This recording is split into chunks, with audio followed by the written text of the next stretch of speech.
राहुल गांधी का बिहार दौरा तो खत्म हो गया, लेकिन जो सियासत है वो भरपूर हो रही है। इसी कड़ी में राहुल गांधी की अगर बात की जाए तो उन पर मामला भी दर्ज किया गया है। हमारे साथ हमारे जी बिहार झारखंड के रेजिडेंट एडिटर स्वप्निल सोनल भी जुड़ चुके हैं और साथ ही उनके साथ जुड़े हुए हैं बीजेपी प्रदेश अध्यक्ष Dilip Jaiswal. Swapnil, over to you.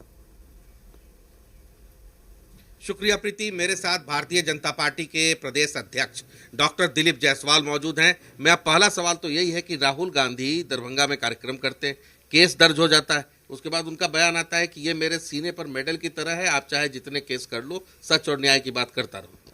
देखिए, राहुल गांधी अरविंद केजरीवाल के तर्ज पर नौटंकी करना चाहते हैं, नाटक करना चाहते हैं। बिना परमिशन के, बिना इजाजत के अंबेडकर छात्रावास में जाकर के कार्यक्रम करना, उनको तो जेल भेजना चाहिए बिहार सरकार को। बहुत रहम किया बिहार सरकार ने कि उनको केस करके छोड़ दिया। क्यों नहीं जेल भेजा गया?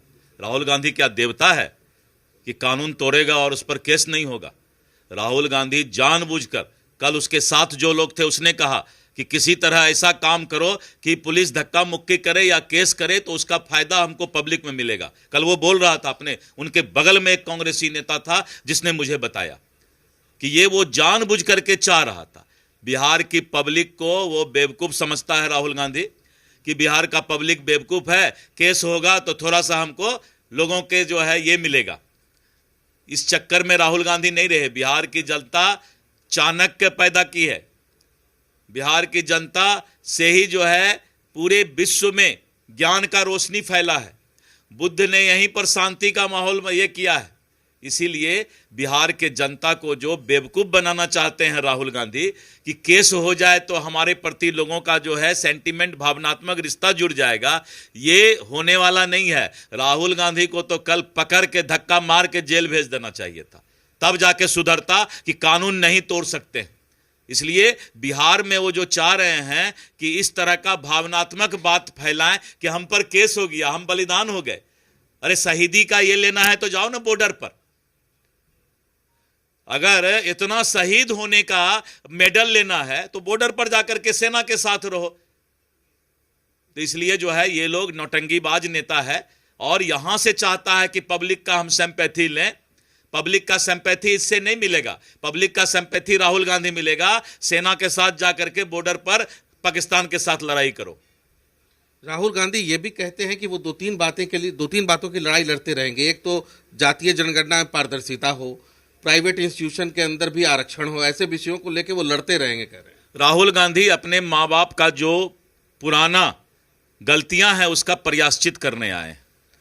जब नेहरू जी, इंदिरा गांधी, राजीव गांधी 65 साल इस देश पर शासन किए तो राहुल गांधी उस समय पैदा नहीं लिए थे, लेकिन उनके माता पिता को यह अकल नहीं था कि जातीय जनगणना हिंदुस्तान में करा दें।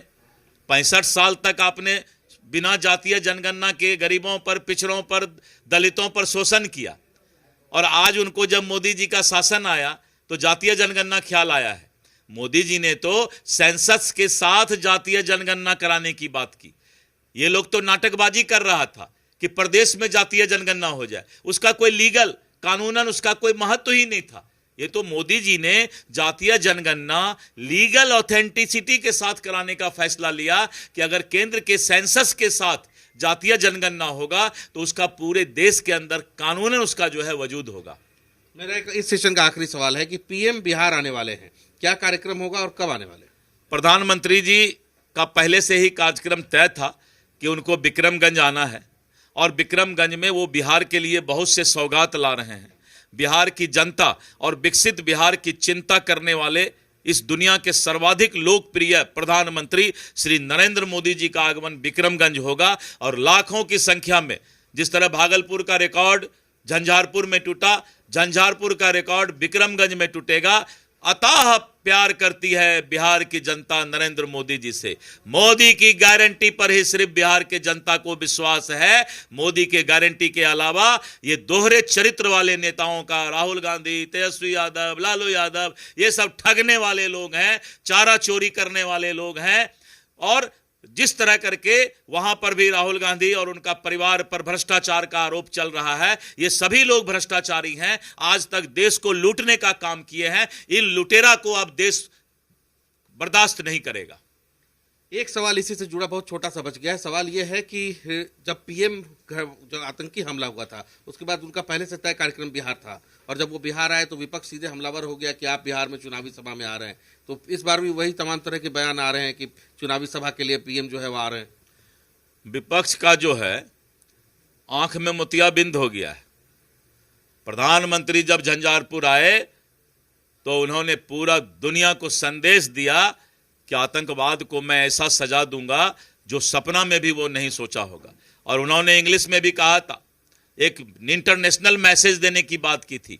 शुरुआत भी बिहार के धरती से हुआ और उसका अंत भी 30 तारीख को बिहार के धरती से होगा। ये है बिहार के धरती की ताकत कि प्रधानमंत्री नरेंद्र मोदी जी कोई भी चीज का शुरुआत, महात्मा गांधी जी ने भी नमक आंदोलन चंपारण से शुरू किया था, जयप्रकाश नारायण भी, कोई भी आंदोलन अगर जननायक लोकनायक कहलाए तो उनका आंदोलन यहीं बिहार से शुरू हुआ था। और प्रधानमंत्री नरेंद्र मोदी का भी आंदोलन आतंकवाद के खिलाफ बिहार के धरती से शुरू हुआ है। ये तो बहुत शुभ की बात है। इससे बड़ा बिहार का प्रतिष्ठा क्या हो सकता है। चलिए प्रीति, ये मेरे साथ भारतीय जनता पार्टी के प्रदेश अध्यक्ष है जिनसे अलग अलग विषयों पर हमने चर्चा की। खुल के दिलीप जायसवाल ने अपनी राय भी रखी है। Over to you Preeti.